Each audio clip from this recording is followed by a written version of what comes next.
What is up, everybody? Welcome to another edition of the Hoof Podcast here on Thursday nights on the Built in Buffalo Network.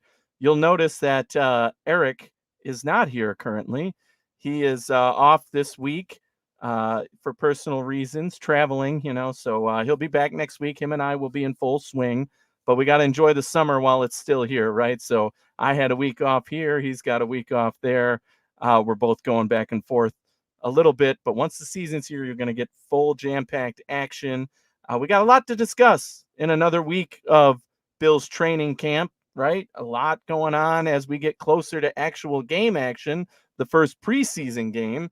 It was announced that the starters will be playing for a quarter in that game, which is what we've seen before from Sean McDermott in this new 3-game preseason where every team seems to approach it a little differently, but the Bills want to see their starters in action. And although there's always the risk of injury with that, you got to take the good with the bad and say, look, we need to see our guys at real speed against real opponents and get a read on them. And then obviously after that, it's all about the depth. Who's going to win a spot? Who's going to lose their spot? However it goes through there. So we got a lot to discuss. And with that came the release of the Bills depth chart this week. Their first unofficial depth chart, but that we'll have a lot to dive in to that as well. But I didn't come alone tonight. I do have a special guest joining me. Ryan decided he could join me tonight. I really appreciate you joining me. It's always good to have somebody to go back and forth with. So introduce yourself to the Hoof listeners. They probably know you in the background at Built in Buffalo now, but go ahead and tell us our handles aren't showing up for some reason, which is weird tonight. But yeah, give us an intro. Yeah, no, I appreciate you guys having me on. I'm Ryan, as you know me on Twitter at Ryan Buffalo 01. Um, just started at Built in Buffalo a couple weeks ago. Really been enjoying the training camp grind with you guys, and yeah, excited for preseason and regular season to get here before you know it. Right. Yeah. I mean, time is just flying by. You think about it, it's already early August. What's today? The 8th. So the Bills play September, right? So a month away, really, not even, it's closer than it feels right now. I think because of the shortened games now in the preseason, it used to be 4, now it's 3. Maybe I'm more used to that, but it just feels like, wow, it's already closer. My fantasy football drafts are all getting in order. I don't know about you, but I'm in way too many leagues. Eric and I discuss it every year. I cut down. I'm like, oh, I'm in 10 leagues. I'm in 12 leagues. This year, I'm like, no, I'm going to stay to like 5. Somehow I'm still in like 7 and I don't even, Always it's ends not up even that like way. joining. Yeah. Right. So it's a couple are really competitive. A couple are just for fun and bragging rights, but I take them all seriously. So, yeah, but that's how it's getting closer to the actual season because most of our leagues try to draft as close to regular season as possible to avoid all the injuries and things that happen in the preseason. But how many leagues are you in? As many as me? I hope not, because it's overwhelming. Yeah, no, I'm only in 3 at the moment, thankfully.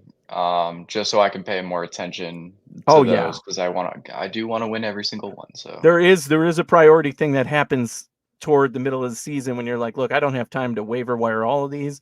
I focus on the ones that are the biggest or the most important, and the others kind of might go to the wayside. But I still stay competitive in them.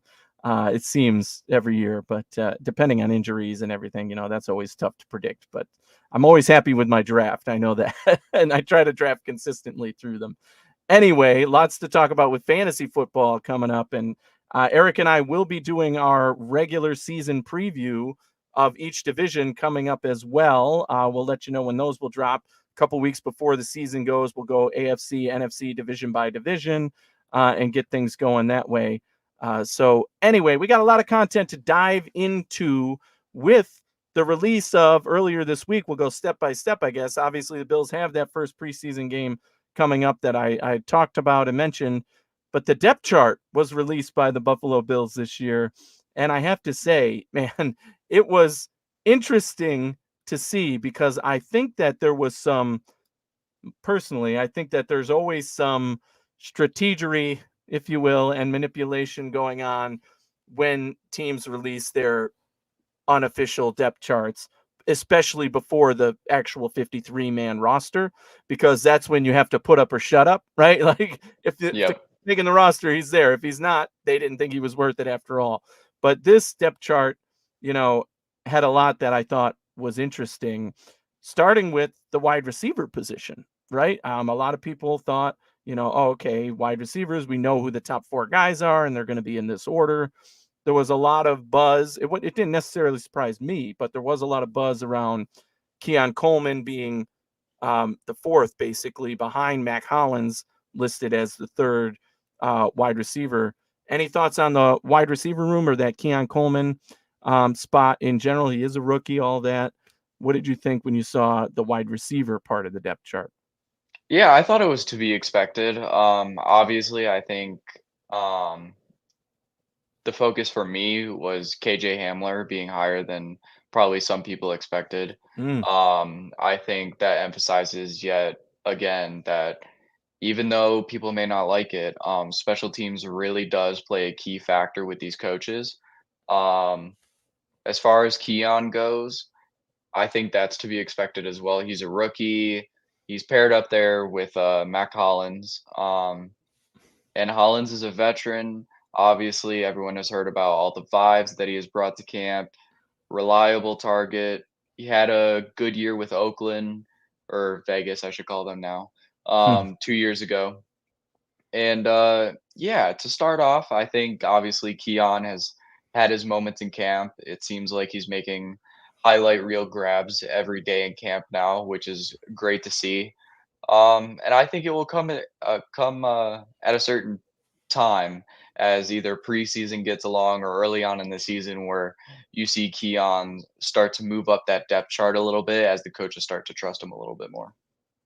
Yeah, yeah, and I think that's, especially as a rookie, you gotta slowly work him in. Mac Hollins has proven a lot already, and Coleman will grow, I think, as the season goes on, just like you said. It's for a rookie, you gotta get acclimated. He might make a splash play here and there in the beginning, I think, because they're gonna put him in the right situations, but to me, he's where he belongs on this depth chart right now. Everybody's like, "Oh, you drafted a wide receiver as your first pick. He should, be one of your number one receiver." No, that's not what Coleman was ever intended to be for this team in my mind. So, yeah, I do think he's slotted right where he belongs. You brought up KJ Hamler, which does fit into a part of the discussion I wanted to get to later, but yeah, he's a wide receiver by trade.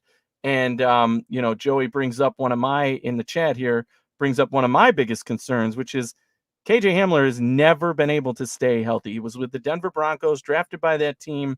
Year after year, he's shown potential, has the speed, can make flashes, but has been injured and put on IR every single year. Last year, he found himself on I think it was the Colts practice squad. And then, the Bills signed him to a futures deal after that to bring him into camp basically as a trial. And so far, he's been able to stay healthy. He's made plays, but not flashed as a wide receiver. And at least again, I'm not at training camp, but the coverage I've read and heard, he hasn't been one of the superstars standing out or like, oh my God, this guy's one of those guys to keep an eye on.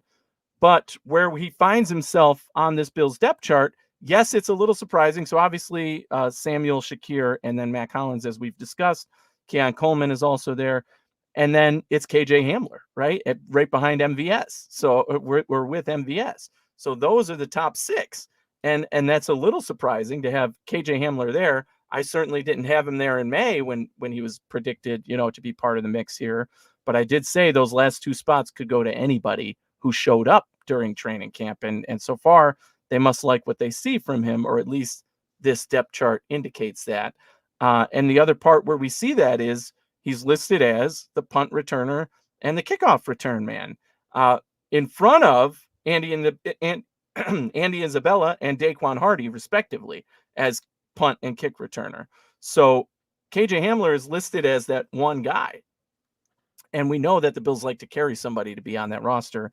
Eric and I have discussed that we thought that would be Daquan Hardy, and we know he's shown good ability on defense already, and he's a draft pick, so the Bills are likely to keep him on board.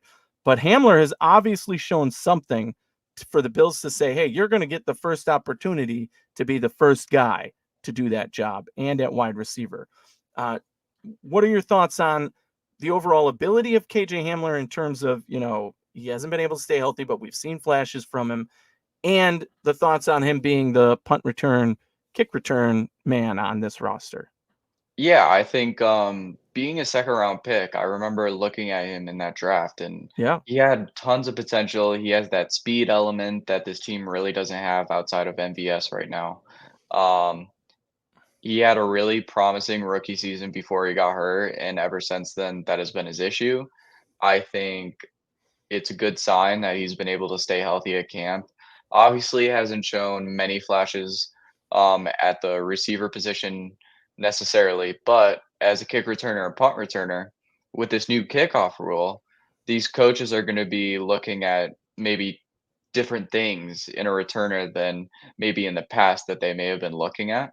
And obviously, they like him enough to put him in the punt return and kick return start. Um, as the first depth chart releases. So Yeah. he's showing something to the coaches. And, with the preseason coming up, I think us as fans who maybe haven't been at camp maybe get a glimpse into what the Yeah. coaches have seen out there. Yeah, and we could say that pretty much about all these positions now, right? I'm super excited to watch this preseason game more than I am usually. One, because the opponent we happen to face is a first overall pick who, is making his debut against the Bills. But who cares about that? We're talking Bills centric. To see these guys who have flashed in camp, see if it translates to a real game ability, or at least as we've heard, like you said, we're not seeing these practices every day. But also that back end of the roster of like, okay, can these guys really show something that makes sense as to why they should move up and make this roster, even against, the other team's seconds or whatever. So, but yeah, this KJ Hamler specifically, what I think might be going on here, this is where I think there is a little bit of deception, if you will, not intentional deception. I think the Bills want to give KJ Hamler the first shot at this in this first preseason game.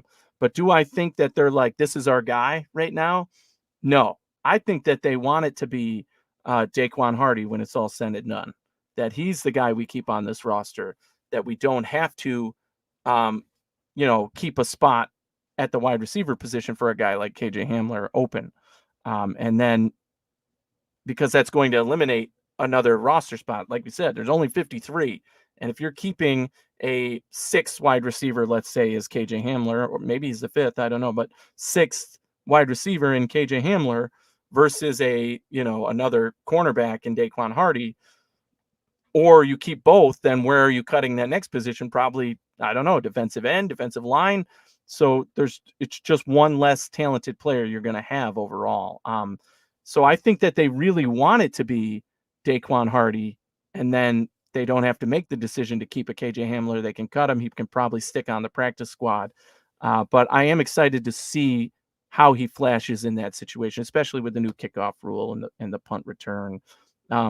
Maybe more shocking that, Andy Isabella, the guy that we know this coaching staff loves, and they've had him on the roster last year, moved down a notch almost in favor of KJ Hamler, the guy they just brought in. So, again, is there some deception going on there to say, yes, KJ Hamler is getting this opportunity because we already know what we have in Andy Isabella? Or is it, no, truly KJ Hamler has outshined and earned the spot versus an Andy Isabella? There's no way to really know, but like you said, we're gonna see it in action come Saturday in the first preseason game. The other of note, I think the big two more wide receivers. Obviously, this is the biggest position of the offseason for the Bills, right? Wide receiver. Oh, So we're probably absolutely. going to spend the most time here. But the other two major ones here, or maybe three, I guess, Shavers and Shorter have gotten a lot of, you know, boost this offseason as guys who could potentially make the roster. Shavers, I would say more so from in-house. McDermott and Bean have both spoken highly, highly of Shavers, saying he's the first guy in the room. He's the last guy to leave. He studies, he knows his stuff, he knows the routes. It's just about putting it together for him. We mentioned those first six. Tyrell Shavers is in that next group of wide receivers, along with Andy Isabella, who we already kind of mentioned, and Justin Shorter, draft pick from last year, who was on IR. And again, Shorter, a lot of stands that Shorter should make this roster, but Shorter finds himself here and now dealing with a little bit of a camp injury. Is he actually going to play in the game? McDermott said most of the guys who didn't practice today are not going to play in the game. He was among those.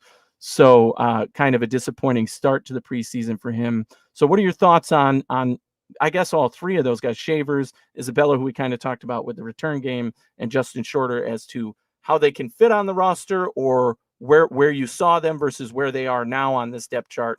Is that surprising to you or what? I think the signs have always been there from Shavers. He had an impressive preseason last year. The coaches have done nothing and actually have gone out of their way to actually praise him, especially this offseason, it seems like.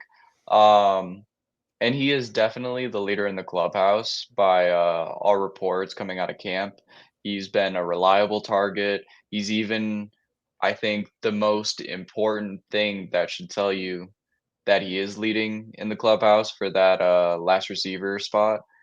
He's catching passes from Josh Allen. I think you don't do that unless you have a lot of confidence in a receiver. And them throwing in Tyrell Shavers catching passes with Josh Allen should tell you a lot about how much these coaches, Joe Brady, Josh Allen, really trust in him. He was a highly he was a highly respected recruit coming into college. Mm-hmm. Obviously didn't live up to that potential. And I think he's going to be what everyone wanted Justin Shorter to be. Yeah, yeah, that's very true. That's a great way to put it. That here's Shorter, the guy that everybody wanted to step up and be the darling guy to make the roster at come the end of the preseason, but really, again, Shavers was mentioned by Bean in like the first press conference of the year, and he's continued to come up since then as like somebody who's stuck around in Buffalo, who's worked, and is now showing it on the field. And I really can't wait to see him in action in this preseason game to say, oh, what I see with my eyes is now telling me what the coaching staff has been saying all along, that this guy is showing a real talent. He's going to be out there with the twos probably, but still can flash and make plays that will impress. So yeah, that's where we're at with kind of the next tier of wide receivers. Shavers, Isabella, Shorter is one of those likely to make the roster. Well, we talked about Shavers being the darling, maybe could take that fifth or sixth spot from KJ Hamler or MVS. And then you have Isabella, who would have to take the return job in my mind to make the roster. So that would definitely be a replacement for KJ Hamler. Um, and then Shorter, who I think is now on the outside looking in just because of that situation he finds himself in. And now with the injury, not a great place to be, especially because he was injured last year as well. Uh, the last story we got to get to on wide receivers, Chase Claypool, right? Another guy who, when the Bills signed him, everybody was talking about, oh, he could be the one. He could be the Bills' one. And I kind of pumped the brakes on that. Like, wait a minute now. This guy has been in two places where he was just outright not wanted. Okay, maybe he's had the attitude shift he needed to come in and, make a change and show up and say, yeah, I'm willing to play special teams. I'm willing to do whatever it takes. But again, a guy who has had some injuries in the past now finds himself injured and at the very bottom of this depth chart. I think that's like a punch to the gut from this coaching staff saying, well, we wanted you to be something and now you're nothing to us. So to me, that was one of the more shocking, like, dang, they put everybody over you. And if you're Chase Claypool, though, you can't argue with them because you've shown nothing at this point. You haven't been able to get it done, So what else could you say? What are your thoughts on what were your initial thoughts with Claypool when the Bills signed him, and where are you at with him now? I thought, obviously there had to be an attitude shift if he was to come here. Going to Chicago obviously didn't work out. Then going to Miami for half a season, you don't really expect a player to fully Hmm. get involved in an offense that early unless, you're a superstar player. Um, I think there was and still is a lot of untapped potential with him. He obviously had a great spring. We were hearing all those reports about how good he looked and how his attitude had changed, and he's really, bringing some good vibes out there. And I think these coaches genuinely wanted him Hmm. to come to camp and prove that and a lot of people, including myself, had him making the roster as that 5 or 6 Oh yeah. guy. Mhm. Um, the injury has hurt him a lot. Hopefully he can come back sooner rather than later, so he can at least get some preseason work in, and, you know, maybe the roster spot is too far to climb up for him now, but I think you could stash him on the practice squad, get him healthy, and maybe if a situation, injury, something like that, comes up during the season, you can call him up and see what he has. Right. I mean, you can do a lot worse than having a guy with NFL experience like that on speed dial who already knows your system and, like you said, has at least been around to be like, hey, if something happens, we can bring you on up. Now, will the Bills be able to retain him on the practice squad if he doesn't make the roster? That's yet to be seen. If another team is willing to sign him, then hey, more power to you. Take him, if he doesn't make the cut. But I'm right there with you. I did have him making my initial 53 for the Bills, just as having the leg up on the other guys that we've talked about, Shavers, even KJ Hamler, because, different skill set, but, veteran presence who's been healthier and shown more production, more high ceiling capability Claypool has than Hamler. And even with MVS, I was more kind of on the fence with MVS than I was Claypool.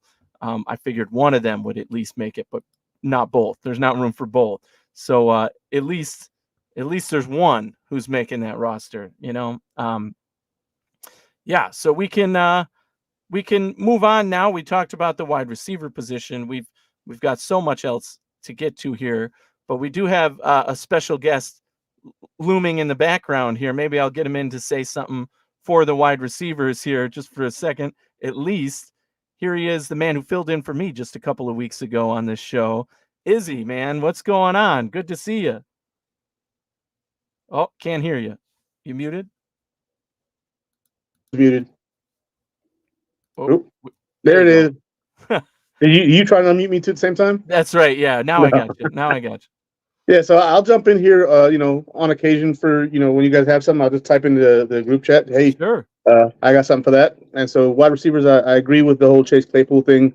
I thought he was looking like a guy who could take that wide receivers 5 spot from MVS, but now it's looking less likely, obviously because of the toe injury, and the practice squad looks like where he is destined to be sent. And I'm cool with that because I don't think there's going to be a whole flock of teams looking to go get him. And I don't think that he wants to play for a team that has a lesser quarterback. I think that he's going to really want to stick around with a Josh Allen. So unless like the Chiefs come after him or the Chargers with Herbert, he's going to want a really good quarterback to play for. And so stash him on the practice squad. If somebody who has a good quarterback wants to take him, then so be it. We weren't intending on keeping him on our main roster anyway. But yeah, I think that Shavers has made so much noise to really claim that spot. And I'm not sure about the return thing either. You guys were talking about Hamler and Isabella getting an opportunity, and Hamler really having the leg up now that Isabella's hurt. Daquan Hardy's a guy who's got returnability, and that's who I Smiley. think is going to win the job. That's who I want to win the job, right? Yeah, no, I'm with you because then we get to keep MVS and Shavers. Yes. Then you got 4 trees at wide receiver there, 6'3" and above. You have Daquan Hardy. You can stash Hamler also on the practice squad if something happens to Daquan Hardy, who's also been making noise at the slot corner. He's been making noise at nickel. Yes, exactly. He's flashed. He should make the team, no question. Yeah, As a draft pick this year, yeah. Yep, not just at nickel, but outside corner too. Apparently, from what I've been hearing, he's been playing outside corner, inside, doing returns. And was it Coach Smiley said that the kickoff return guy, now that the rules have changed and you got these guys who are running much more streamlined, that they're going to be more like punt returners. They're going to be smaller guys because they're not expected to take big impacts like kick returners would. So you're not looking at guys like who was that kick returner we had way back with the braids? He came from Carolina. I forget his name. He was an excellent kick returner, but he couldn't play wide receiver. Yeah, Roberts. Andre. No, not Roberts. No, he was the kick returner for a while. So it was Roberts. I know that the last name. Not like him because he was a big guy, but he wasn't that fast. So now you're going to look for speed because if they can get past that initial wave, there's no wave behind them.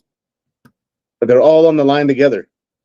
So unless they move into some sort of wedge after the ball's caught, which is probably not the smartest idea.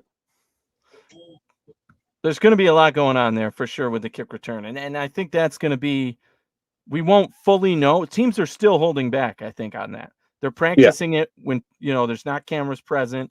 They're showing what they can in preseason just to get guys used to it. But there's still, I think teams are trying to strategize, what can we do differently to make us the standard for others to follow, right? And it's wide open. Yeah. Any team can do anything that works or doesn't work, and it's going to get worked out live, I think, during the real season, not just during the preseason. And there might be some roster changes associated with that, right? Maybe you keep KJ Hamler at first, you realize that doesn't work. Wait, we'd rather have Claypool in terms of his wide receiver ability or something like that. Again, that's just an example, but one guy we didn't spend a lot of time on was MVS, Marquez Valdez-Scantling. He's a guy I think that came in with the expectation that he would be on the roster just because of what he's paid, pretty much. And then, like he's guaranteed the 1 million or whatever it is. 1.3. Negligible in the long run. I think negligible. Hey, if you're not good enough, you shouldn't be on the roster. But, he still somebody who was discussed as, hey, he could be, this could mean he's definitely making the roster. Early on in camp, it looked like he was one of the biggest fallers. Hadn't seen him. He was running with the third team or something, like, wait, what's going on here? When he had opportunities with Allen, we weren't hearing about it. And now MVS is getting more action with Allen, still doing what I would say is the expectation for him, dropping important passes, but then making catches way down the field and making a couple touchdown catches in practices to show like, hey, there is some capability there. And I think that's why he's found himself on the top of this top 6, if you will, of the wide receiver depth chart right now. And MVS, certainly a guy with controversy around him for, his activity and his on-field, drop the ball issues. I mean, where are you guys at with MVS? Was he always somebody you thought would make the roster, or was it like, hey, early on in camp, I thought we're cutting him? Where were you? Well, so I'll say what I think, and then I'll fade back into the background so you guys can continue, and then I'll let you know when I jump back in. But Thanks, I think that MVS, when he initially got here, was very unimpressive. He just he wasn't doing anything. He was running with the 2s and the 3s, and then all of a sudden he started seeing more work with just the 2s, and now he's seeing work with the 2s and the 1s. So I think that he has progressed within the scheme. I think that him needing to learn, on the job a little bit more was really necessary. But I think having a 6'3" guy who can run a 4.3 to take the top off defense is really beneficial to the team. And I think that really says more about it than just the controversy or just the fact that he's getting paid as much as he's getting paid. So you got a guy who, even though he has the dropsies, you can't ignore him screeching down the field. You have to account for that. Otherwise, you're setting yourself up for failure. Absolutely. I agree with you. Ryan, what are your thoughts? Yeah, no, I think we learned obviously that MVS was late to the party in terms of getting caught up on the playbook. So I think that had something to do with the late start. And also knowing that Josh recruited him to Buffalo. Obviously we see the connection they have. Good friends off the field. They've hung out at each other's houses. I think Josh really likes him. I think they're working on that chemistry. And as we've seen the weeks go on during training camp, they keep on building that connection, and you see MVS more involved. Yes. He will always have those drop questions, but I think he offers you enough as a deep threat wide receiver that not many of the other guys we have on the roster is able to bring you to be secure enough for, that wide receiver 5 spot.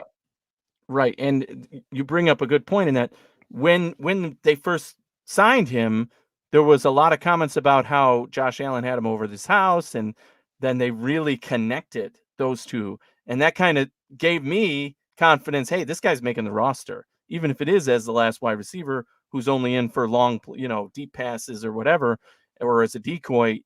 The guy has off-field chemistry person to person with Josh Allen, which is always a boost to making this roster, right? So I do think that works in his favor as well. And now that he's learning the playbook and maybe getting more action, we still do have 3 preseason games. So we're going to see a little bit from MVS, I'm sure. And at least to give him, like you said, that confidence from the coaching staff to say, hey, he's going to make this roster. And we do see the value he could bring. So, well, if that translates well, great. Now, do I think he's going to be the leading receiver for the Buffalo Bills in receptions or yardage or anything else? Absolutely not. I think I would be happy if he gets about one target a game and let the other guys we've talked about initially be those those top guys, and maybe his top stat line is 3 catches for 80 yards some game. Great. I'd love that. Let's do that a couple times this year. But other than that, 1 catch for 20 yards or something on average per game, I'll take that, and that's good enough. I don't want to see him out there for more than, 10 snaps a game or something. If he's out there for 30, I think that's too much. What are your reasonable expectations for MVS stat lines, if you will, in this offense, assuming he makes a 53 in that Yeah, game? I don't think that the expectation should be that much. I think, you know, a catch here or there, use them in certain situations. Um, yeah, wide receiver 4, wide receiver 5, use them in certain packages. I don't think he will be used as like an every down player, like he was in Kansas City. Um, yeah, I think the top 3 will be Keon, Curtis, and Shakir, and then after that, I think it will be Hollins, and then MVS will be right there around that. I Mhm. think they like Hollins for the blocking, so he'll probably get a little bit more runway out there. Mhm. But, yeah, In certain terms of snap situations for count, yeah, MVS. yeah. Mhm. Snap count alone, yeah, which is gonna get you opportunities, obviously, as well. But, yeah, I do think I'm right there with you in terms of reasonable expectations for a player like MVS versus what else we have on the roster. And, yeah, he might make a flash play here and there, but he's not gonna lead in yards more than 1 or 2 weeks this season, I hope, because otherwise, maybe something's gone bad for the other guys, and we definitely don't wanna see, that. And there's been a lot of talk about 5 versus 6 wide receivers or more on this roster. And I think the X factor there is that special teams. I've always been on the side of 6, keep 6, because you want diversity and backup, just in case and things like that. And just the general talent we have. I think 6 is the number. 5 has been discussed a lot. 5 means you're cutting another one of those guys that we think are gonna make it. So that, I think, becomes a lot harder decision to make, and we'll see where the Bills end up on that. I know we got some discussion going on in the chat about 5 versus 6, and yeah, and just in general, that's a big discussion to have. I still think the Bills are at 6 with what they want on this roster. Now, come cut down day, obviously, depending on performance and everything, if there's an extra defensive end that they wanna keep at the expense of a KJ Hamler, then you go with 5 wide receivers and you take that extra defensive end. But anyway, moving down as we're moving on now from wide receiver to the offensive line, the top 5, no surprises there, right? Dawkins, Edwards, Connor McGovern, or Cyrus Torrance, Spencer Brown. Since they made the move to move on and cut Mitch Morse, this has been the starting 5 in cement pretty much. Like, hey, this is going to be what it is. Edwards was re-signed. He's going to be the left guard. McGovern's moving to center. That's our plan. That's what we're doing. We're sticking to it. Now, in preseason, whether or not that's ultimately works out for day one, it seems like it'd be a tough hill to climb for somebody to jump in there, right? Even in the Edwards position, which again, he was not the starting left guard. That was McGovern, who's now the center. So that spot was open and competitive. So no surprises in the top 5, but the next ones, a little bit of some surprises here, right? Ryan, in order again, we have Ryan Vandemark, Lyle Collins listed as the backup left guard, Will Clapp at center, Alec Anderson, and Richard Garage finding himself as the backup right tackle. So that 5, however, a little bit surprising to me. What are your thoughts on the depth chart? So obviously that leaves other guys like Cedric Van Pran Granger listed as the 3rd center. Mike Edwards was somebody who discussed, Travis Clayton, Tylen Grable, all moving down, and one of my favorites, Keaton Bills, also listed on that back end at guard. So what are your thoughts on at least that next group of guys and the depth in general at offensive line? Because I do think this is another realm where, you could tell me Keaton Bills is going to make the opening roster, and I'll give you a good reason why. He's a guard. We need that position. He's solid there, everything. He could earn his way on. But right now he's listed on the back end, so that would be, and he's an undrafted guy, so that would be more of a surprise. So general thoughts on offensive line, who in here surprises you, if any? Yeah, I thought, for most Bills fans, they probably expected Van Pran Granger to be with that second group. Mm-hmm. So maybe a lot of people found that surprising. I think they're easing him in. I think fifth round rookie, you don't want to have too many expectations for someone like that. I think the whole conversation when we drafted him about him competing with McGovern was a bit premature for a fifth round Mm-hmm. rookie. Yeah. I think they came out and said it, and we're pretty clear that McGovern was going to be the center that they had planned out, even going back to last year. Having veteran presence like Will Clapp and Lyle Collins in that second tier, I think they do value that. I think they showed interest in Lyle Collins well before we even signed him. There was talk about us signing him last year as well. Um, so I think maybe while he hasn't been that impressive in camp Right. yet, so maybe that was a bit surprising. But besides that, um, they have kept the first five pretty set in stone. And then everybody's just battling out for second and third string. Yeah, and I think the minimum number for offensive linemen is 9, right? They want 9. They could go 10, and it wouldn't surprise me, right? And usually 10 is that flex roster spot that gets put on reserve for the active games from the practice squad, right? So I think that could be, you're looking at really 10 guys that are going to have a role on the team this year, be it backup or otherwise, but on the 53. And yeah, you mentioned the one guy that of this next 5, if you will, that surprises me was most, at least, was Lyle Collins. From all accounts, he's been getting absolutely destroyed at camp and looks like he doesn't belong on it, at least by reports. Again, I haven't seen it with my own eyes much, but that he has not looked good at any position. He's been playing a little bit of guard, a little bit of tackle. Most of his snaps in his career have come at tackle, and here he is listed as a guard. He has played guard, but I'm just surprised. Like you said, it speaks to, yes, the coaching staff, they value that veteran presence. They value what you can bring to the roster. But I don't care how veteran you are if you suck at football. Like, I'm sorry, right? Like, look, man, you're getting blown up every play. I don't care how much you coach the team. You can sit on the bench and stay on the IR or, become a coach if that's your value to this team. But we're talking about an offensive line that if a guy goes down, you got to be the next man up.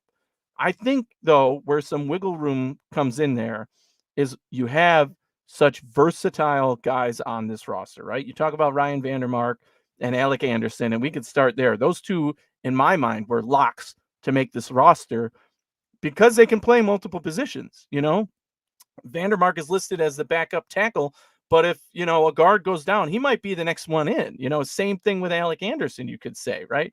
So those guys being so interchangeable, and really this speaks to the whole roster in general. Even SVP, who's a guy who is a center and was a center in college, they said they were going to get him guard snaps, although we haven't heard much about that quite yet. And we know he's gotten some snaps with the second team as well as the third and flashed. And he looks like a rookie, it seems like, from my reading of reports at camp, both on the third team and the second team. Some plays where it's like, wow, this guy's a star, and some plays where it's like, ooh, he just got beat real bad by somebody. But that's what you expect by any rookie, really, who's learning and getting through training camp. The other one that surprised me a little bit was Will Clapp being listed as a backup center, because I think that he is ultimately a cut/trade candidate. If SVP shows enough to be the backup center, then Will Clapp, being a veteran, might be valued enough by another team. I think he would be, that you could get a 6th or 7th draft pick from him near cutdown day or leading up to that third preseason game. So yeah, Clapp was definitely one. Richard Garage, another one who I would call him a darling of some people's eyes in training or before training camp in the offseason, saying, hey, this is a guy who's going to rise up and make this roster. And here we see him in this top 10 of the Bills depth chart. And that tells us, again, another guy who's versatile, can do multiple things. that the coaching staff sees something in him. Is there anybody on the back end that not in the top 10? Because, like we said, top 10 are likely to be true contributors, true active members on the roster at some point in this year. Is there anybody not in that top 10 that surprises you that maybe you think we've talked about SVP. Technically, he's listed on the third team. I think he would be that 11th guy, if any. But anybody else from the offensive line position that you think will be given consideration to make the 53 that is not currently in the conversation? At least not in that top 10/11. Besides SVP, I mean, not really. I think they have that pretty much set in stone. I think Cromer knows what he likes, knows what he wants in offensive linemen. He's shown that he really loves the versatile pieces on the offensive line, the more athletic guys. So yeah, I mean maybe Keaton Bills, someone like that. Maybe, you stash a guy, trying to think of his name, the UK person that we drafted. Oh, yeah, he's got that. So the Bills do have that bonus. To me, he was never a chance to make the roster because the Bills have that bonus practice squad because they drafted him. That's why they drafted him. Basically, you get insured that bonus roster practice squad spot for the year. So he will probably likely be there. But yeah. So that's a good point that even if he flashes in camp, is he really going to make it? Probably not. Right. Right. So yeah, it's interesting to see his name, to read about him at camp, and we're going to see him in the preseason as well, I'm sure. But yeah, that's definitely in my mind something the Bills are going to capitalize on, leaving him on the practice squad as that extra roster spot. So yeah, not much else to talk about offensive line, I think. But we got to move on to the next position, which there is some discussion around, and that's running back for me. James Cook, obviously the starter as far as we're all concerned. I don't think that's in threat. We've heard about the drops in camp, and we know what happened last year with drops. But ultimately, this is a guy with experience who's shown you he can get it done in this offense. I don't think he's going anywhere as RB1 solidly. Like, people are talking about these other guys, they might get touches, whatever. James Cook is solidified as RB1 in my mind, at least, and I think in the coaching staff's mind too. But where we do have an interesting move now, Ty Johnson is listed as RB2 and Ray Davis as RB3. Ty Johnson with the team last year certainly flashed when he had the ball. I was happy when they re-signed him and said, hey, you've earned yourself a spot this year. Ray Davis, the draft pick, certainly taken in to be kind of that, RB2 role, get touches. I think, as a rookie, he'll eventually get there. But are you surprised just in general that Ty Johnson is above Ray Davis still? Ty Johnson dealing with the injury at camp. Ray Davis seems to have really capitalized on that and been able to make plays, again, by reports that I've read and heard from, and has looked like somebody who belongs on an NFL roster and is ready to go.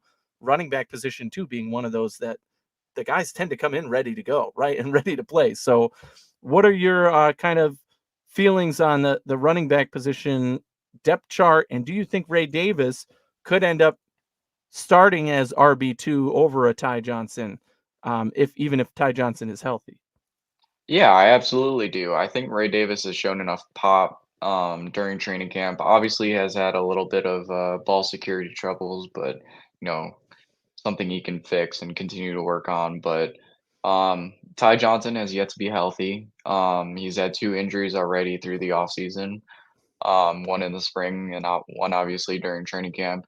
I agree with you about James Cook, RB1, no doubt about it. But yeah, I think that's just veteran preference for the coaches to be like, yeah, Ty Johnson's the veteran. We'll put him at 2 for now. We'll put Ray Davis at 3. But absolutely. Yeah, running back, it's an interesting spot all of a sudden, right? And I would be remiss if I did not mention again one of Eric's darlings on the roster that him and Izzy had a good conversation about when Izzy filled in for me, Darrington Evans, right? That's somebody who Eric really thinks deserves a chance at getting that return / extra roster position and could make some noise there. And I really think that he's flashed when been given the opportunity with the teams he's been at. I think he's only worked with the 2s and the 3s, but has shown a little bit and could, be at the end of camp somebody we're talking about as, will he be in the mix to be one of the kick return special teams guys? Because as we kind of discussed, smaller guys now, running backs, can legitimately be return threats with this new kickoff rule, and maybe he gets a chance there. But not much to talk about. Frank Gore Jr., obviously, on the back end of the roster there. It'll be fun to watch him in the preseason, but nothing. I think ultimately he was an undrafted free agent, and it's looking like NFL ready-wise, that's probably where he's at. But certainly those two guys, talents that you'd love to keep on a practice squad if you can. Not much to add there. Have you heard anything you want to add with the back end of the running back conversation in the roster? No, I think Darrington Evans, he showed pop last year in the preseason. Mm-hmm. They decided to bring him back after he went back to Chicago. So I think he's definitely someone to keep an eye on, especially in the preseason. Ty Johnson has to be healthy. I don't think he'll really challenge for Ty Johnson's spot, because I do think they valued what he brought to the team last season, and proof is in the pudding of what he can do with this Joe Brady offense in the backfield. So, but yeah, I think if they could stash him and Gore together on the practice squad, I think they will. I think Gore Jr. for sure. Not quite sure if Evans makes it to the practice squad, but I'm sure they would prefer that. Yeah, right. We talk about the 53-man roster, that being tough to make, and the guys, the decisions you have to make there of who's that last guy you cut, and will you be able to keep him on the practice squad? But the practice squad itself is limited as well, and you got to start thinking about how many of these positions are you going to be able to keep and stash, and what positions do you really need? I mean, you need offensive linemen on the practice squad. You're going to need defensive linemen on the practice squad, and we'll get to that in a second here as well. But yeah, I think, in terms of that running back position, that's where it's at. And tight end now, probably a quick conversation as well here, but one that is of note. Dalton Kincaid, Dawson Knox, mixing up their names now. They're becoming one person here. But those two definitely locks to make the roster. Definitely going to be high impact players this year. But the third slot now, a little bit of noise being made here by Zach Davidson. Quentin Morris listed as tight end 3 for now. But Zach Davidson is one of these names who is popping day after day at camp and seems to be coming into this conversation of, okay, how do we keep this guy on the roster? And does that mean taking Quentin Morris' spot, who's also pretty much done what he can at camp, to establish himself, at least from what I've heard. And we know he's the one who has the experience. But yeah, I think that's been a very interesting talking point in camp the past few days and coming into this now preseason. What are your thoughts on Davidson? And I have to say, initially, I was somebody who wrote him off as these three are locks and nobody else has a chance. And now he's this surprise guy for me. So where were you at with this tight end conversation? And have you been hearing the same things I have, I guess? Yeah, I think honestly it's the same question you're asking when it comes to KJ Hamler and Tyrell Shavers. Mm-hmm. What do these coaches value more, especially with this new kickoff rule? Are they going to value special teams even more? Are they going to be like, okay, let's take the actual talented player on the field when it comes to offense? To be determined. Zach Davidson has obviously made a lot of splash plays for the Bills during training camp here. And Quentin Morris offers you not only offense ability, but that special teams ability that has been the main reason why he's been on the roster the past couple of years. So yeah, it has been an interesting camp battle. It will be interesting to see how Zach Davidson does this preseason. I think that will go a long way in determining this battle.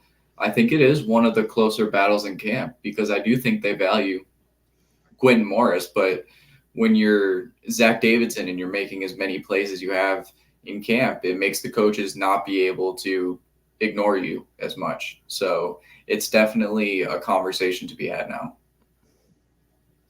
Yeah, and it's going to be an interesting one, I think, all the way down to the 53-man cut day, assuming health and everything goes well for these guys. So exciting to watch. Again, gives us something to keep an eye on deeper into the game for the preseason. Yeah, the starters aren't out there, but these guys are the ones truly competing to say, let me show you what I can do, and let me show you why you want me on this roster.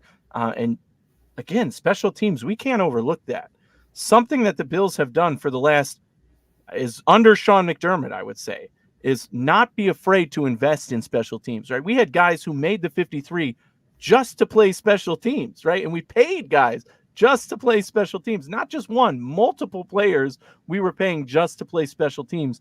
And that, paid its dues in one way or another for this team. But now you're talking about, okay, we have a third tight end who could play special teams. We have a fifth wide receiver who can also play special teams. There's really a wide open niche to fill there for this Bills roster. And I'm looking forward to seeing that competition play out in real time on the field. So before we move to the defense, I want to bring Izzy back in and get your thoughts. Izzy, you've been listening to us back there. General thoughts, anything else to add about this offense before we move into the defense? So Zach Davidson, I think, is going to end up taking Quentin Morris's spot. He's a bigger, taller target. So in the red zone, he's more of a threat. Apparently, he doesn't drop anything, and apparently does play special teams as well. Mm-hmm. And so if he can fulfill all the roles that Quentin Morris fulfills for the team, I think that he's got a very valid chance of making this roster as tight end 3. I think that one of the bigger questions is Reggie Gilliam. How often do we think that Brady's going to use a fullback? Back when he was in Carolina, I don't remember much fullback play going on. And even back at LSU, he threw Thaddeus Moss in the backfield with Travis Etienne, or not Travis Etienne. That's right. Who's the running back? Yeah, it doesn't matter. They threw Thaddeus Moss, Randy Moss's son, in the backfield more often to play the fullback role every now and then. He was 6'7", 6'8". He was a big tight end. So he could fulfill that role too. And that would save them a roster spot, if they don't run with a fullback. And then if Davidson takes over that tight end 3 spot, that's an extra roster spot if they don't intend on using a fullback. Granted, I do love me some Reggie Gilliam. He gets us a touchdown every year. He does a hell of a job blocking.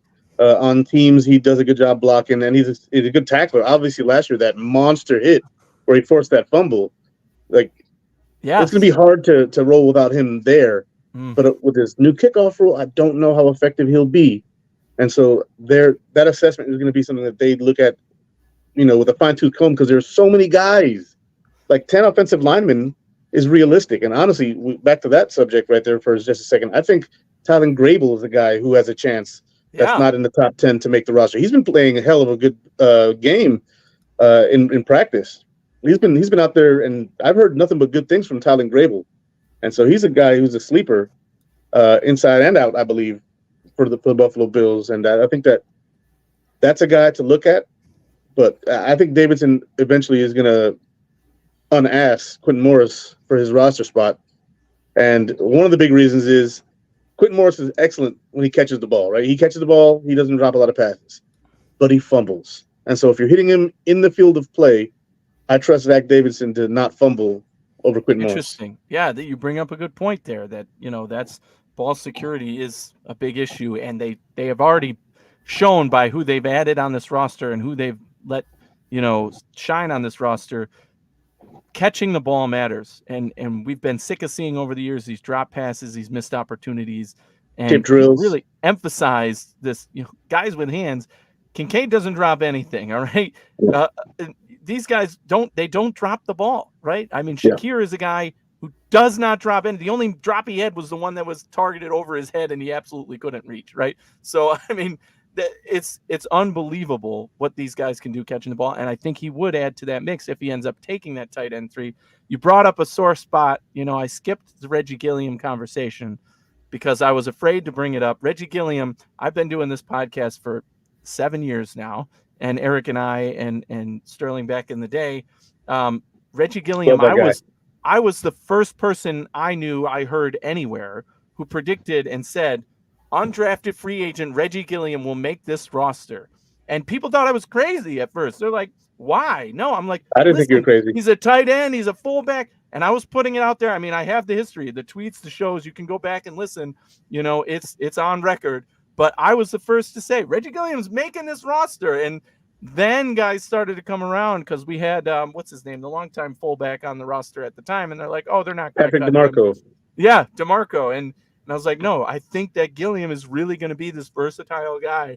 But what I'm feeling now, and I love, like you said, I love me some Reggie Gilliam. Every time he's on the field, I go nuts. I'm like, yes, get him the ball, let him get in the play, let him hit somebody, because anything you ask this guy to do, he's good at. But it does kind of feel like the timing of where this roster is going, it might be more ideal to cut him off now and replace him, or end up keeping. Maybe you could keep both Davidson and Morris if you cut a Reggie Gilliam. And even saying that now out loud, it hurts because I love me some Reggie Gilliam, but you know, I do think that that's a real on the table thing for this 53-man cut down day. Yeah. Any thoughts on Gilliam, Ryan, before we move on to the next? Yeah, no, I've always loved me some Reggie Gilliam. Always seemed like a good dude, versatile player. I think it honestly just all depends on Joe Brady's system, whether he has plans for that, whether he thinks he could use a Zach Davidson or a Quentin Morris in like that same sort of role to free up a roster spot. You know, it would suck to see him go, but at the same day, I'm kind of like, you know, we all want what's best for this team and what's best for the team to be successful. So if that means, unfortunately, cutting Reggie Gilliam, then that's what we got to do. So, yeah. Yeah, and we've also had, you know, in this same conversation, that sixth offensive lineman role as well, right? That's something where, you know, you don't need a fullback if you're confident in that sixth offensive lineman coming in and being that, you know, obviously run buster there. You know who that's been? Alec Anderson, right? It's Ben Yes. Anderson has been the guy. Love it. So very interesting to see that. Again, we'll see that play out during preseason probably, and you know, that's who they're given the opportunity to.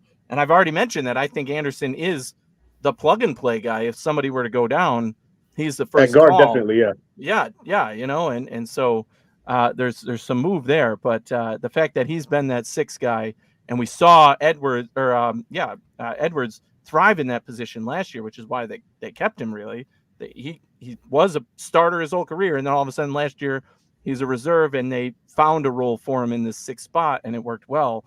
So I think that is, again, unfortunately, something that's working against Reggie Gilliam and saying, okay, and with the special team changes, because Gilliam was somebody who was always out there on special teams, and now he, you know, with the new special teams rules, is he as valuable as a smaller, you know, body guy who can return or something?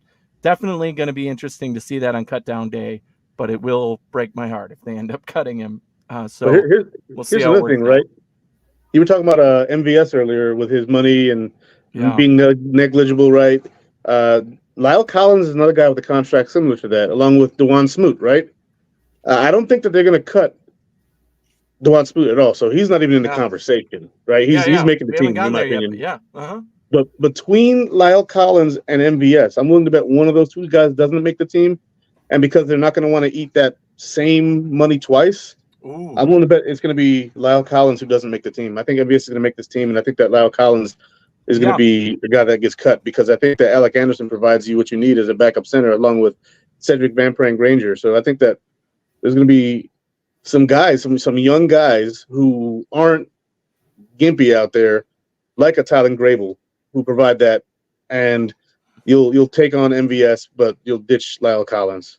Yeah, I like it. That's a smart way to go, because, like I said, football to me matters first, and Lyle Collins has not shown anything on the football side from what we've heard at camp. And he's there. You know, he's injured. You know, he's got allegedly, apparently, a knee brace, an ankle brace, some kind of. So he's got basically one leg that doesn't move. I mean, that can't be good. Maybe they're hoping, based on this depth chart again where he's listed, maybe the coaching staff has confidence that once he's really healed up and gotten more into the offense, he can be a contributor. But right now, I tend to agree with you that if I was cutting one of those guys, it's going to be Lyle Collins first. And if MVS earns his spot or the money consideration comes in, then you keep him. But yeah, let's move on. We're already an hour in. We haven't even gotten to the defense, but I think we've covered the more important things. But we'll get to the defense. Izzy, I'll bring you back in if you hit me up. But we'll continue the conversation here. And let's move on to we'll do defensive line in general first, okay? Because Eric and I have disagreed on this throughout the preseason and even before, with the role of Von Miller being the big pie in the sky. Like, what do we do with this guy? Where's he going to be? I have said that I think he should be a third down specialist or a specialist and not get nearly as many snaps as Epinesa and Rousseau.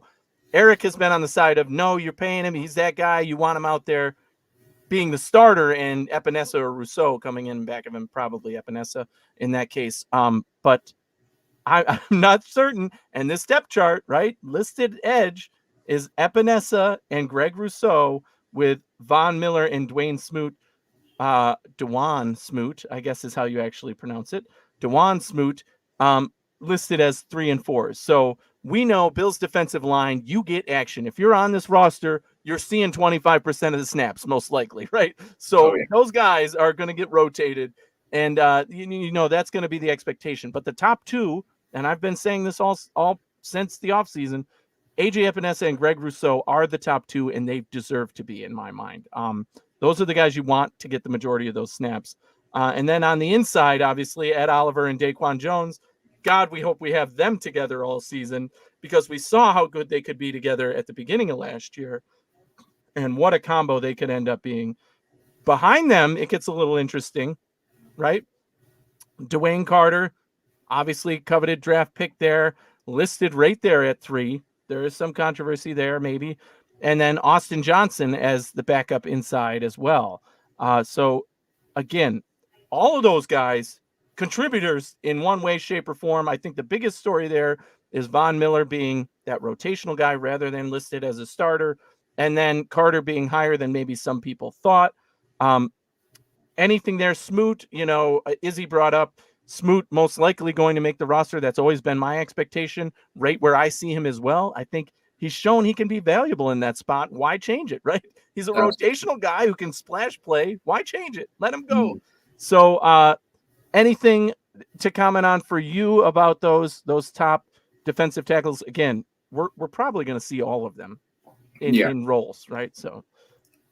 Yeah, no, I think I definitely agree with you on the Von thing. I think you pay Von Miller, even if he didn't have this injury, he would still be the age that he is. We knew he was aging when we signed him. I would still want the same plan, even if he wasn't coming off the injury 2 years ago. Mm-hmm. You pay him to be effective. You don't pay him to just be out there. You bring Von Miller in to help you win the Super Bowl. And I think the most effective way to do that is have him as your third down pass rush specialist. Keep him rested, keep him having that high energy and not get tired throughout the game, because ultimately you need him in the fourth quarter. That's what you pay him for. You pay him in the big money games. So yeah, Von Miller as that third guy to Epinesa and Rousseau, expecting a big year for Rousseau, hoping he can stay healthy for a full year finally. Epinesa getting paid, getting more comfortable. And then, I think Smoot is a lock. I think he's shown enough in camp, which honestly was a little bit surprising to me.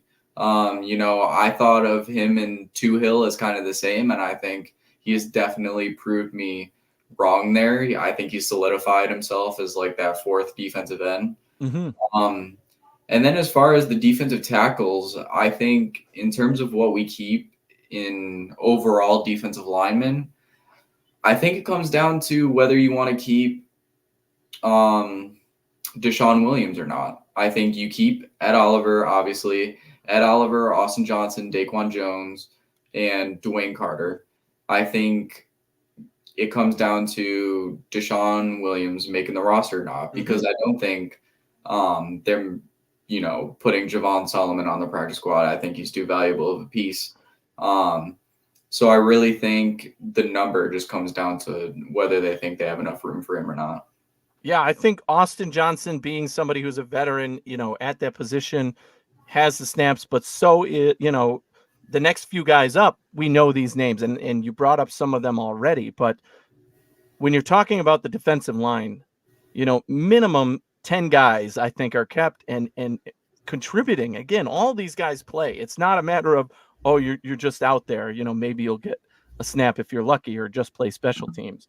The next few names in order of depth chart. So we've gone through those.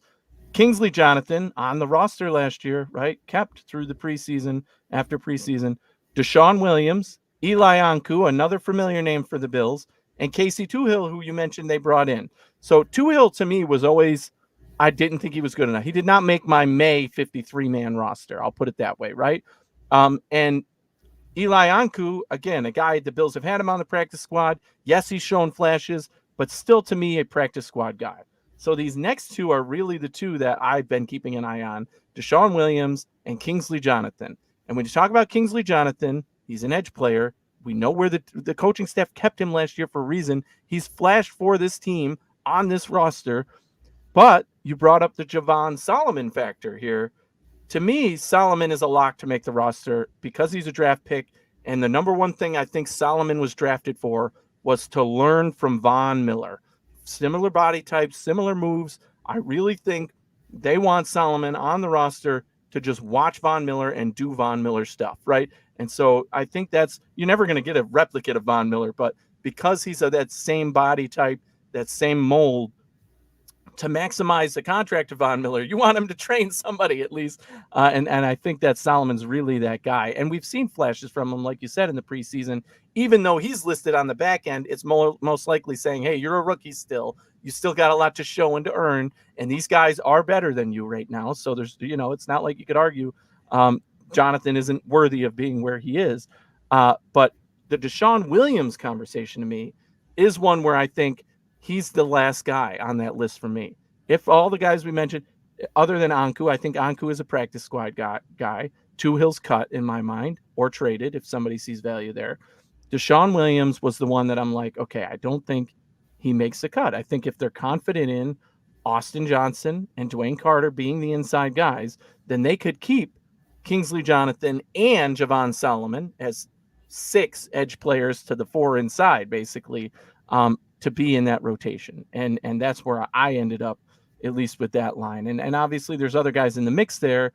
The X factor, and I did this in my 53-man roster in May, the X factor to me was if there's a player that becomes available through 53-man cutdown day, then I think a Kingsley Jonathan might be threatened in making the roster, because if they think that veteran guy is an upgrade and they still need something out of that position, Kingsley Jonathan might be the next man off, in my opinion, as somebody who could make the, potentially make the practice squad. But Solomon to me is definitely a lock. So yeah, lots going on at the defensive line in general, but those are all the names. Anything I missed there? Oh, Gable Stevenson. I didn't mention him, right? But again, a player who is likely to be on the practice squad as somebody who's just learning football and getting into the mood there. But certainly it seems like the coaching staff has been impressed with him. Reporters have said that, he's shown signs at camp of being competent, which is more than you could expect from a guy who's never played football before. So yeah, I think, and you have other veteran names that we've seen before on that list as well. But any other comments, thoughts, reactions to this defensive line room? Yeah, no, I pretty much agree with you. I think I have Deshaun Williams as my last guy out, only because learning during training camp that they're pushing Dwayne Smoot into the inside as well, having that versatility. I think that bumps Deshaun Williams out, and try and stash him on your practice squad if you can. Yeah, so pretty much agree with you there. Yeah. It's still a very interesting position overall, though. And with depth, you got to have enough guys there. And I think that's what they're looking at ultimately. So we'll move on to the linebacker position. Again, praise the heavens. We have on the roster Matt Milano and Terrell Bernard starting. Again, wow. If we can actually see that for a full season we're going to have one of the best linebacker rooms in the NFL, and I don't care what anybody says. Bring it on, people, because you got two playmakers. Matt Milano's all over the field making tackles. Terrell Bernard is a ball magnet like we saw last year and a good leader of this defense in terms of calling the plays and getting people lined up. Absolutely blew me away last year, and he's only going to be better this year in my mind. So those two cemented in. Not much to say there, I don't think. But the rest of this room, it's a matter of who's up, when's up to me. You know, like, for example, Dorian Williams, from what we've heard out of camp and what we see on this roster, is the third linebacker, it seems. So next man up is Dorian Williams. And, you know, he's got time under this coaching staff. They know what to expect of him. But, you know, does he have enough upside to say and confidence, obviously he's got, but upside there. Then you have Nicholas Moreau. They brought him in as more of a special teams ace who could, you know, also fill in. He's started games. He's got experience at linebacker. And I would put him in that next kind of tier, if you will. But you have the draft pick, Eddie Ulofoshio, who unfortunately is dealing with injury, and that's going to be a tough. Again, originally I had him making the roster just as a draft pick who could be a contributor. Now that he's injured, there's questions there. And again, likely not playing in that first preseason game, according to Sean McDermott's comments today. Yeah. And then Balin Spector, a guy who's been on this team and, you know, had experience in the system. What happens to him? Deion Jones, the veteran, still on this roster, listed way on the back end. Again, why? Is that some kind of strategy? Or is that intentional with, you know, this is where we think he's at right now? So linebacker room behind the top two, what are your thoughts? And you know, how do you think this is ultimately going to play out? Yeah, no, I think year two, Dorian Williams, key part. You know, we saw how, you know, year two went for Terrell Bernard. Obviously not expecting the same thing because we have our two linebackers, but having him be in the system for yet another year, so crucial to his development going into his second year. And then the depth behind him, I think, is really solid. I think a lot better than what we had last year. You know, you got Balin Spector, you got Nicholas Morrow, you got Deion Jones, you got guys who have done it in the league, who have starting reps, really valuable reps who you can trust in a pinch if, you know, your linebacking core gets injured again, which, cross my fingers, we don't have to deal with again this year. Yeah, and again, somebody on the back end of the depth chart who you thought could have a shot as a veteran that they brought in, Deion Jones, who the coaching staff seemed to speak glowingly about, I think is that wild card to ultimately make the roster if they say stash Eddie Ulofoshio on the practice or on the injured list if he's injured to start the season.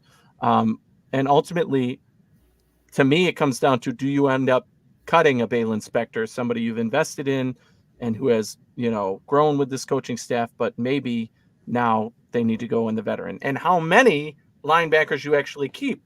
Matt Milano and Terrell Bernard, knock on wood, they're healthy, they're on the field, but certainly injury history there, and you want to have people who can fill in and be ready at any snap. And we saw last year, the Bills lost in the playoffs because of the linebacker position, right? We had bodies out there, and it's no offense to those who were out there, but they weren't with the team all year, and they're nowhere near Matt Milano and Terrell Bernard. And McDermott was able to piece it all together without Milano, our best defensive player in my mind, out there. And yet it's, you know, it's fell apart in the playoffs with the injuries, and they just added up for us. So this year, I definitely think they handcuffed the linebacker position for that reason, saying, look, we're not only going to have guys ready, we're going to have the next guys ready, and we're going to have practice squad guys who have started games in the NFL. So yeah, I think that they certainly shored up that position. So moving on, we'll take this last group all together, the backfield, if you will. The corners and safeties. Taron Johnson, no ifs, ands, or buts about it. The guy is a leader on this team now. I love him for the fact that he is an on-the-field guy, similar to Matt Milano, really. Two guys who are just so consistent and so good at what they do. They're all pros, both of them, and you don't hear a peep out of them for the most part.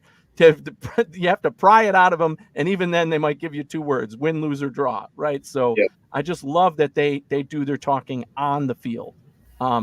Rasul Douglas and Christian Benford, the penciled in starters at cornerback for sure.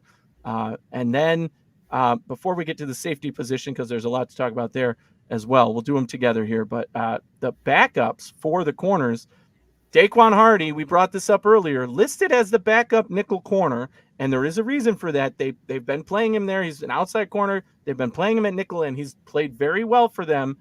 The Cam Lewis move to safety due to injuries, I think, and he's always been a safety corner hybrid kind of, has given Daquan Hardy the opportunity to shine in that role, and I think he's done really well for himself to the point where he's a lock to make it just as a cornerback now, let alone as what he can do as a return game, which we talked about earlier as well. But Rasul Douglas, Christian Benford, then there's Kaiir Elam, the push from that third guy. There's been a lot of criticism on Eric's part, my partner, of Kaiir Elam and how much we can truly trust this guy if one of the top 2 go down. I think he's really showing this preseason that he can live up to that first-round draft pick. Jamarcus Ingram, a guy we know this coaching staff loves and wants to keep around. And then at the safety position, obviously dealing with all the injuries we have right now, Taylor Rapp and Damar Hamlin are the starters, with Cam Lewis and Cole Bishop, who is injured, listed behind them. And if you go even deeper into the cornerback and safety position, there's still guys like a Kareem Jackson, who they just signed, a Mike Edwards, who they brought in but hasn't played a snap. Kenai Lovely, who's one that, has shown flashes and gotten coaches talking. So overall, I think the starters, it looks good. I'm very happy with what I've seen from Kaiir Elam as pushing the starters and being able to rotate in at corner. Safety has always been my biggest concern of the offseason as a position, not necessarily that we can't fill, but investing in a Taylor Rapp, I'm still critical of that. Damar Hamlin, I've been a stan of his when people were saying he was going to get cut. Hey, Hamlin is good enough to be a starter on this team. Remember back when his rookie year, when he was forced to go out there, we didn't see him, crumble under pressure. He was out there for a reason. He was playing very well. And really, it was his rookie year. He was still learning. And before that catastrophic injury, he was on a great trajectory and really looks like he's bounced back in terms of what we've seen with him really the entire offseason. Anyway, thoughts in general. I know I just went on a ramble. I'm used to doing most of the talking. Where's Eric? He would shut me up here. So I'm sorry I'm cutting you off much. But Ryan, what are your initial thoughts on these guys in the backfield, the corners and safeties that we have? Yeah, no, I think Kaiir Elam proving to be the third corner is really what we needed and wanted to hear. If there was any questions coming into the season, I think corner would have been one of them in terms of depth. Because obviously, we have the 2 guys who are studs in Benford and Douglas. And then behind them, the question was, will Kaiir step up and be reliable for the coaches enough to trust him as the third corner, or would they need to bring somebody in? And I think, so far in spring, and it has continued on to camp, that he has shown the reliability to be the third corner. You just want him to keep improving. And I think it's a good sign that he's done that so far in camp. Outside of that, I know Jamarcus Ingram has a lot of fans. Obviously Cam Lewis being that safety corner hybrid, playing at safety now because of the injuries. So I pretty much agree with everything. It's good to see Kaiir getting his confidence, learning how to play in the system. I think him and John Butler just did not get along for some reason, or did not mesh. Yeah. And I think he's done really well under Adai. Yeah, I mean, obviously those reports came out, and when the coach was released, we kind of understood that, hey, this is a first-round draft pick, and we got to get the most out of him, and just something went wrong in that relationship. And now we're seeing him, flourish, really. And I think that seeing that upside, we always knew he had that talent level, but seeing it come out of him in these situations, the big words that have been thrown around with him is just confidence, right? His aura is different. the feel of him on the field is different. He's got that confidence. The coaching staff is growing in confidence in him, and he's able to, put more out there. And that's what you want to see from a young guy like him, who's still, young and developing and has a lot of upside, and is right now the ultimate starter in the next season, because Rasul Douglas is a free agent. You're only going to have those two guys left. And I think Elam will be the starter next season. And he's already, pushing for a role on this team, saying, hey, I know those top two guys are really good, but you're going to want me on the field in some situations. And, if ever those guys need a breather, we can feel a little more comfortable, at least where he's at now, in putting him out there. So I like, what I've seen from Elam. And I think that's going to be key for this entire team, let alone, because that seemed to be this dark cloud hanging over the team last year, maybe not on the field, but certainly in the media and everything. Oh, look, Kerry Elam was a first round pick, and now is he going to get traded? Is he going to get cut? All this nonsense. We heard about the injury later in the season, almost at the end of the season. And that's, started to make a little more sense of why he was where he was. But certainly a high riser in this training camp and preseason so far, and rightfully so. Same for DeMar Hamlin, looking like he's going to be one of the day one starters based on injuries and his play alone, even if there weren't injuries. The Cole Bishop injury concerns me because we've talked about this on the show before. Being a rookie, every snap you miss is a big deal, is like a year basically in rookie terms. So I think ultimately, will he be an IR candidate for the beginning of the season? Who knows? Same with Mike Edwards, who just has not gotten snaps with this defense. Yeah, he's been a guy who's won Super Bowls and played with teams, but how can you put him out there with no experience and seeing what he can be? So we'll see how he does there. Any other general thoughts on the defense? Some guys in the back that we didn't talk about, anything we missed in general? And I'll just say quick, the specialist, Tyler Bass, showing some inconsistencies, but we know he's the kicker. I'm confident in him. I want him to be that guy that we know he can be. The one thing that holds me back is that they did choose Sam Martin as the punter, and so that means he's the holder. I do not want to see. Tyler Bass has had issues with Sam Martin at holder. That's ultimately what it comes down to, and I'm nervous about that alone. And then obviously long snapper Reed Ferguson is going to be a captain on this team, let alone make the roster. But So anything else that we missed or that you want to talk about before we end the show here? We'll bring Izzy in for his comments too. Yeah, no, I mean, I 100% agree. I think if this continues to go on with Sam Martin holding, having an issue with just Tyler Bass kicking, you got to do something there. You need a reliable kicker 100%. in the football game, and we have seen Tyler Bass, have those years where he is ultra consistent, rarely misses. I think you can't bank on that for the whole season. I think you don't want another playoff situation to come down to that and have the holding be the reason you lose a game. You just can't have it. Agreed. And I've said before that I think holding is more important than punting. I want points Absolutely. on the board. And it's not like Sam Martin's some top 5 punter in the NFL. No, he has mistakes and shanks one and kicks one out of bounds when he shouldn't, or through the back of the end zone. That's frustrating too. So, Absolutely. he's expendable in my mind. And I do think that although they cut Jake Browning, they still got his number on speed dial in case this doesn't work out through the next couple of preseason games here, because I was very surprised because by all accounts, Tyler Bass was kicking really well with Browning through the spring and even onto training camp. 100%. So I was really surprised about that. I think that ultimately it came down to need right at the safety position. That's ultimately they signed a safety. They had to cut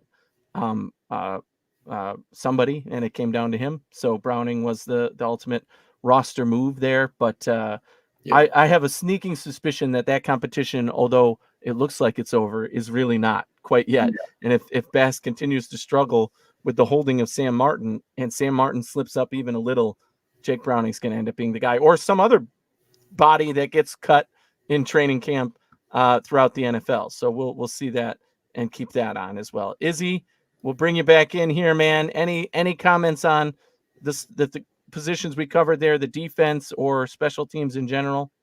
I think you guys were pretty spot on with the defensive line. I think that Deshaun Williams might be that defensive tackle that gets cut. That might surprise some people. It wouldn't surprise me. Just because Dwan Smoot can play inside and out. Groot can play inside and out. Epinesa is going to be your second defensive end. It's going to be him and Groot. On short downs, like 3rd and 2, you'll probably see Smoot go in there and replace Epinesa, who Epinesa is not the best against the run, but really good against the pass. And then on, the 3rd and longs, you'll see Von Miller go in there along with Groot because he's the better pass rusher. So you'll see that combination more. I think that the linebacker is the more interesting, though, because you got your two guys, Milano, Terrell Bernard. I think that Balin Spector's been making some noise.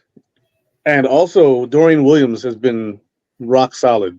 I've described him before as the green. Yeah, I've described him as the green turtle shell in Mario Kart. Like if you send him, I love that comparison. Yes. Yeah, we need him to turn into the red turtle shell though. So when we send him, he follows you. We don't need you to just hit a spot. We need you to learn to become that red turtle shell. But as of right now, he's the green turtle shell. If he hits you, it hurts. Those two guys have been playing very well. I don't expect us to keep both Nicholas Morrow and Deion Jones, though. One of those guys is going to go. Yes, yeah, I think definitely. There's a chance that both do, in my mind, but it could be, at the expense of one or the other. You mentioned Spector. I think that's the decision you make. Like, okay, if this is the guy we've invested in and we truly believe in, did one of these guys, veterans, do enough that we need to keep them on the active roster rather than just, the practice squad? I think one of those guys stays. I think Morrow or Deion Jones. I lean more towards Deion Jones. I like his football instincts more than I like those of Nicholas Morrow. Although I do like Nicholas Morrow, I just don't think that he has the same instincts. And people, will say Deion Jones is old. He's 29 and Morrow's 28. So it's not like you're splitting hairs here at that point. And so I would say it's Milano, Bernard, Spector, Williams, Deion Jones, and you may be able to keep Moreau if you end up having to stash Ulofosio on the practice squad, or not practice squad, the injured reserve. Depends on how bad he's hurt. But if he's not hurt that bad, I think he'll make the roster. Yeah, it's gonna practice squad. It's gonna come down to those guys at the end. I think of the when we're talking about that 53rd spot, I talked about Kingsley Jonathan as one that could be expendable to bring a veteran in, but I think that linebacker competition is where it's like, okay, this is where it just comes down to which guy do we think is really going to be better on this roster, and which guy do we have more faith in, and which guy balances it, because you're talking about veteran versus a guy who they've taught and had experience with. So there's some give and take there. We're almost an hour and a half in, so we've got to wrap up. But I want to say thanks to everybody for tuning in, joining us. We love the comments. We love it when you're there with us. So thanks for kicking it with us as always. Ryan and Izzy, thanks for filling in for Eric tonight and giving us your thoughts and insights on the roster as is. We've got Bills football coming up this weekend, ladies and gentlemen. And on my birthday. It's so exciting, right? It's my birthday, August 10th, baby. Let's go. Yes. And we're seeing the starters. So, you better be there at kickoff and the kickoff, right? The new kickoff. So, it's going to be an exciting thing to watch for sure. And lots going on and lots to talk about coming into these next few weeks. But thank you guys for taking the time to join me. And as always, thanks for kicking it with us. Go Bills. Go Bills. Go Bills.